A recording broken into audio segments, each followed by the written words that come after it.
Bibana Ima Aishumi and Yangbani Imagisa Krahenman Karigi Hemanmano Asi Huran Bine Huran be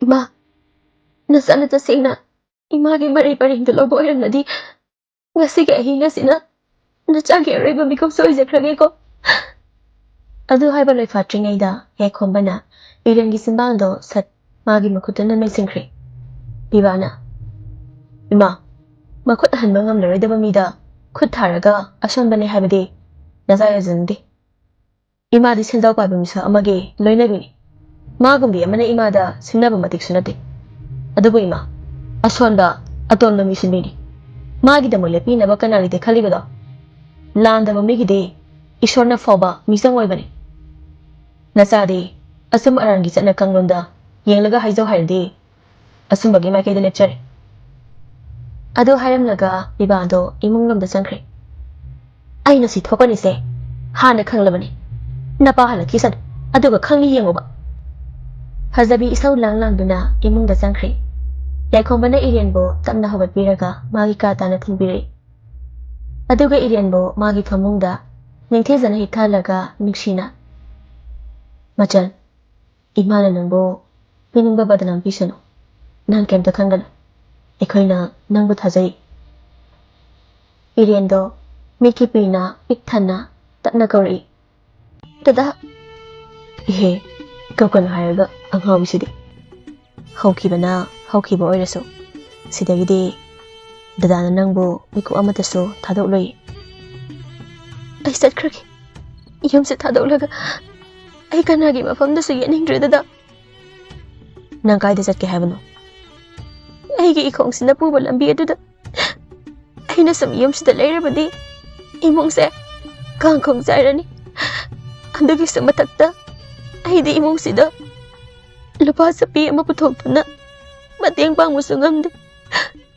Dahoy the song yet to the later Machan Nang se on Tono Pancreda Mafamsa Nangi Yumni Nangonda Kanana Saint Bio Hage Isolati Nangi Daton so Babasulari City Ando Dada Pare Dada Firon Home Bureau Ado Nang Wakanungai Tabakanganuko Asam na Yaikomba Tokri Irian Yaikomba Hek Toki Vaga Makut Aniduna Machindu Mesilaga Riana Kable Mane Ay di Huran Bini Mintola si Makso Ay pun sisiga Kaya dat sana riba Huran Bina Huran di Haiba Karigino Mane Ay di Huran Bini Huran Bi Ay di Huran Bini Taseng na mana Mari Paringdo Lauba Late Benza Dabagi Taina Fong Kang Dabagi Matom ta Haizabani Jaijabani Huran Bini Haina Adum na kapling ay duda Konsel Amana Kanana Nang bu Huran Bini Haino Nati Nang di Huran Binati Yum sa Nang gina yum ni Yum si dagi nang na Apama po sa kuting maglobada Kanana so Nang bu Huran Bini Hairo Ima di Ang awini Ang awini na charolon bada Ngaw da binang nakarigikap liba Nang so Ngaw ba horabo Kapkano Daton Kay da soke Ay kasusokti Adudi Gihaktang potharo Irian do hoy haibagong Mangak to hairap namlay Bibaso Tokre Asam nang ihaki matong Namisto Ungta takre Wanglen so halagle Chak saram dagi matam do Wanglen Irian bo hanglay Pazabi Nasano pidi Yaikombaga pibaga do Haifi ignare Wanglen amuka so hanglay Ay nahangisin ng onda ni Nasan pandro nang bo Kaday digi isa no pino Ay bo isa ningon pokpro Pazabi Mara lay rabani na Imang da thorak na lepang amlaroy Aduna thorak tabo ay ramgani Ay na isam-sam na Nasano pi hanglaga Nang nakumlay ba pakumdo kayo no ba Yaikomba na Baba Machando masangamdre Kariway nangamdre ba no ne Bibana Baba Imada hango Kaino Angang masangam de haise Jumbro Kangde Bibana Ima Aseng bahai ba kaidoge ngaiko nakhoi na ingon dagi pamli se kaino yai khombadi masana mabuk mara tapchai aduna tapna ima nasai khoi gi apamba haijau hairadi minungsi to pamjai yai imana nakhoi da karamba matamda minungsi natana atai kari utkibage ima nawga igada utpiri ba minungsi adudagi saruk mari thokna khaidok saruk amatang oirabaso masan bu nungsibada imada mangzaba kari leibage fajabe nang wakhan yamna thenmali nongmadi soidana ningam lakloi ko asapna pibana ngasai thokiba wari do liduna wanglen bu khangalami wanglen wari taraba matung kari aduk tukachaba nasalna poseksindraga angangda phubiriba kisanda ngangnariba hainariba mayandu tamada iriendo magi kadagi thoraklaga kisan tamna changlai ho aidine mabu imungsida lehenba sukpam pamde moi baba bu ngawra bro ai khoi gi isa se nupa ngakda ani ne se kawra male wanglen famlambadagi phuk hawgatlaga phajabigi manakta satsang silaktuna phuge tawbani adubu irienso kisanda yoksilakbaga mapasana duna khanghaude maso satsang silaktuna phajabigi mangda satlepsilaga makhut ani dolonaraga baba imalandi imabu phubiganu wahai adu haiba loirakpada birangdi haitharakle isa tombe chathohe saida masigi nupisi masida halagidai baba asumna tawbiganu bibana kai khamno aina kena mauna nangse sum thambasida yamna wangine phajabido sarok tawna thokre asumna irenbo chakhara pizaraga amuk magi kada changhankre wanglen tasingna nungaitre irengi khallubada asumna hokre namitto maso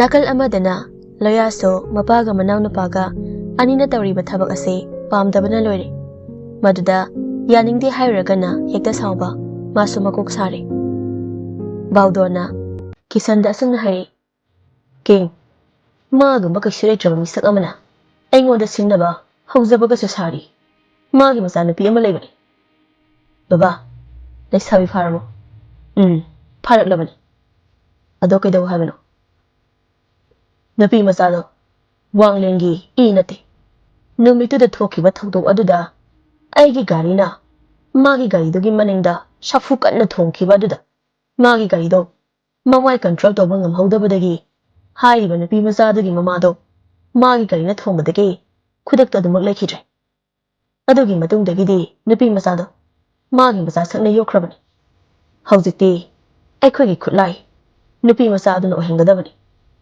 oh adude yaikhomba biba makhoi ani namabu mani makhoi ani so lemna thaba yar makhoi gi imungdo ut ohangadabani maduma ai soidana pangthongna bohonage babu somdana ngasidi bibado thabaka satti wakhal amadani lairibado hanade mana irenbo kaya hainakidabani aduga ngasina karigi irengi khalaiba masado leidadriba masini punsi masini ahongba naiba miyoibaki wakhan irendu sak loreduna chakpaw biba lai bibagi kagi thongjinda leplaga daton tabro chak loire charasilao laage iren su kisanda amuk sanglei bibaso adum tung tha mang tha sangai da hoidi sakrabo nadade chakchanda bida ngasaina chakre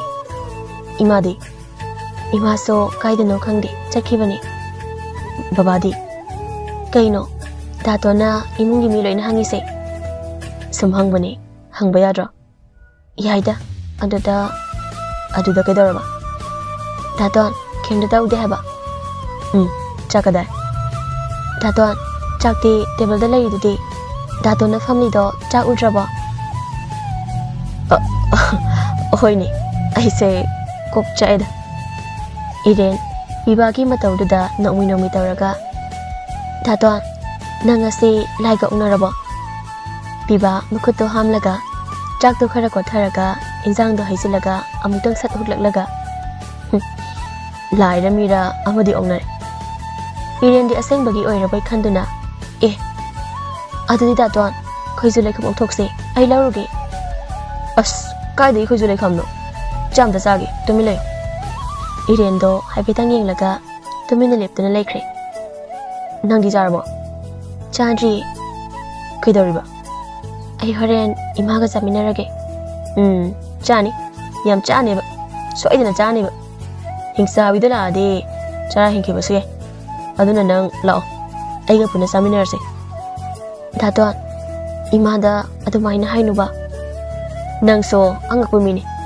nongan badagi namita ba fawba nangbo dum chaiba midubo adum nungsiraga le ai oide hana chakta hu hapsilaga hato khadang Irende bibagi phagini haiduna ngangli bawadu taraga adumaina haigano haba ai sum phagi tawbani ima sa ahano shilapagi tawira khangre mana nangbo asuk thina tawise ado lao chak sarse ba aidi doctor bani lao yani daton hana charoba bibado phuk hawatlaga irengi khudang do tapairaga singlaga magi manakta lairiba chair amada famali aduga chakto tongana khara kotharaga enjang do haisilaga irengi chimban tamna inbiri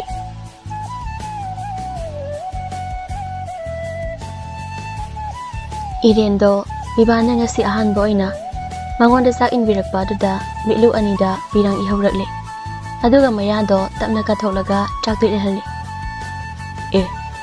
kaigi pino kakonugo aina nangonda sak ilise nang kapnabro daton kaigino baba dada amandi daton nakhoi mayamna aibu asu amna nungsibiriba nangina tausina nungsihanbani ado daton imana de aibu nungsiba ngamdrise kaigino miyoiba maraktaso buksen pikpa miyamle aduna buksen pikpa mi singdugi marakta imaso amani aduna nangbu nungsiba ngamdabani farese chakto jaselo sungbo hanglaga lereno ado nang phone painingbra painingdeda painingdraso ama pairo aiga hoje chalaga leirose daton ai chathokpa nungairi angang na mari tawano chalo chakto kona charo loshiloro ai ngamoy daton ai sarage irendo waga makata khidre asam na bibana namdana irenbu uduna chale iren kemta ke zade yam chame masakso thoina rasi leibini isam samjai nge hakim batang phajabiso halai adubu mana halakwa matamdadi ngasai bibana charambagi chariba singdo ubada khoidaw yam sawna yengune kayadanoba magi se aibu isitribani adu hairga irengi manakta lakpani adubu irendi leiramdre kaida mu chakhrajano khangidana nang nungaini ba asamdana pibando iren senabada awabo eri irende mana wanglengi yumda heklerakhiba namit adudagi ngasisina ihan hanbani asumna mirak tholakhibaso aduna sum chatlambadagi kaigumba amta uba yande makhuto tinduna panghangda hangi asina karino daton asina karino haiduna pibaso adum khumlibani adobo asum hangbu henjilakpaduda pibana amda tumi layuba horen phajana hage daton khangdabagi hangbani ado aiso horen hage harisidi horen di loina kawkhrani kawriko aidi nangi nakok santhi hanbadanate sawbga lari nakhuda sida kolo daton mina nokna roidro kaigino ina daton apangbi kanana nokna dino kolo haibane hoi khut oina sambiyo bibana oina irengi makhoto tap samlaga se sida sumaina kon ba kaidawge angangna asuna phone yonpham dukando yauraga piba phone sing adugi maraktagi irena apambado khannaba hairi daton sise phajei opoje oina lawrasi rodude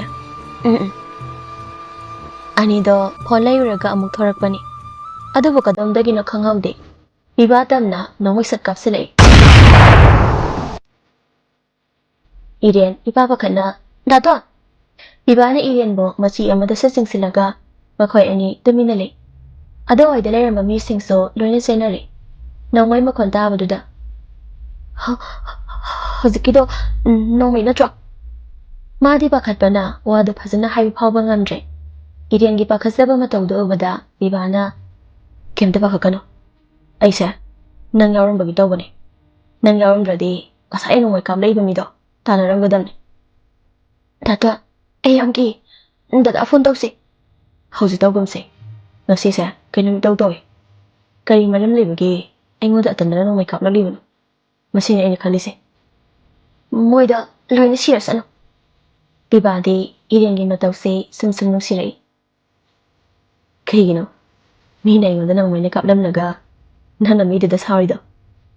Irian may thong dalog taraga. Dato ay gidi dato na amandi dada. Baba hoy na tuna kanamulay bage. Nakoy di amta mang bayadi. Ay gitawa ay ngagtani. Karigamba awa patarak labaso. Ay gingaktaw ay sage. Biba do Irian bo tap na managtasing silaga. Magi matada tap na kon silaga. Kaigi adumay na harino. Nagsa ay koy na namitagom yung jaribani. Aduna nangi awa patarak labang mikot kuding. Nangi damok leko ni.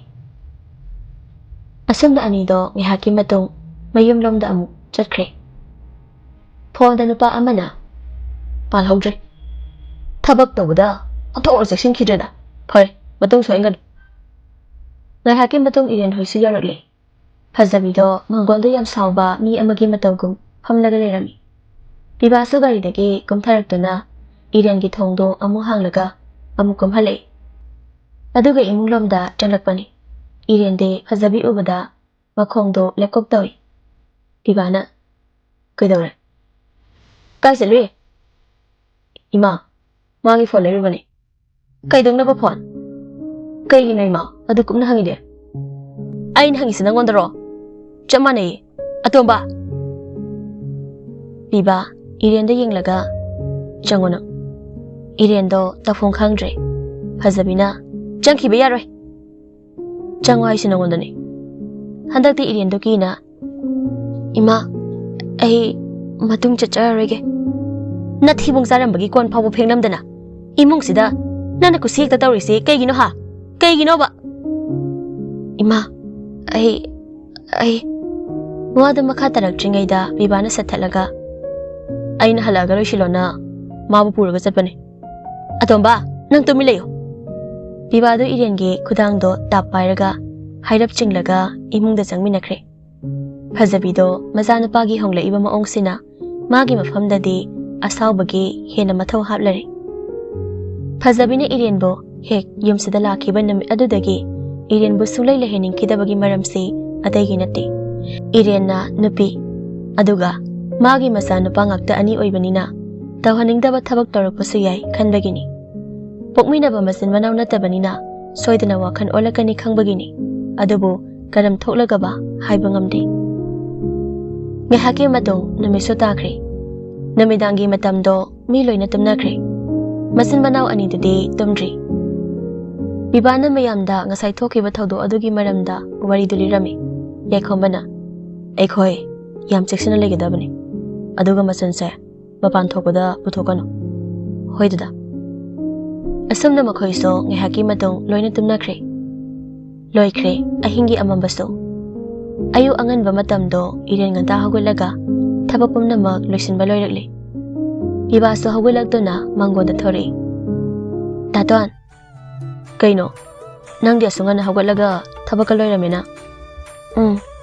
Dadaga babaga thabak sapanang naba chak thongdoiba. Oh. Aigidi chak hapoidaba. Haptoini kaino. Yare, ai char. Taton. Nangam sawaliko. No na draw. Irian do amukso na fetawraga. Andoi di sauning sauzongna. Keba? Irian do biba saurakadra amukso pakatuna. Kem haide. Kaigino nang naise asang usitrisa. Usitliko. Nang naise asang kijrise kaigino. Daton, nang se hanandi yam kirambane. Ado hojikti sungki kibidre.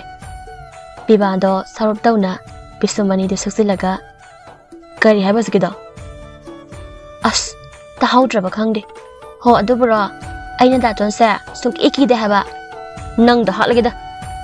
Irian su imong lomda hekta jensili aduga tumliba yaikhomagi manakta sajang silaga.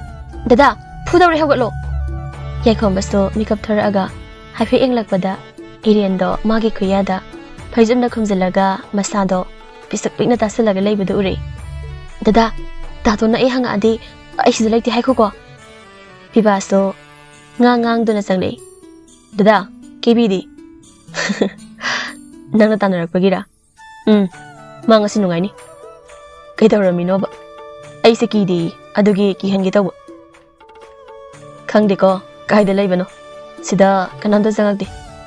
Adu haramlaga thokre. Kakhat krapone. Kaida lord inoba mana. Adu haraga piba do mayambagi famongduda sat hipthare.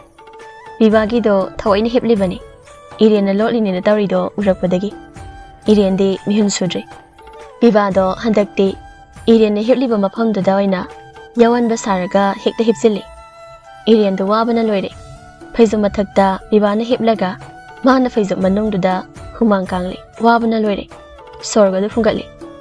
Piba nakwesu tawi aduga mathanta haiji khangne bana kiyam kuina legi yengi handakte Irian do sorhan bangam laktraduna khanglaw lawraga hairi daton ai sire amta hawloba Piba do tasinandi Irian na makhutuna haifet phaisup to haidolaga daton ai sire haba Piba do khangsina da basaraga e koin torishina adu hairaga hawali Irian da fuhawgalaga phaisup to sat haidolaga sorga do fifa men malama tadre humang na suloire masado masak siga torishi ngoba dato nang bungawbra nang di ngawdro ngawdi jo kamaina sumaina Piba nogle aduga sumaina haidi adu hairaga magi sordo chawna chawna holaga silep khradi ai sidoine Sorfulaga misi haiba khangiba ibu kamaina ngawdoino laizauro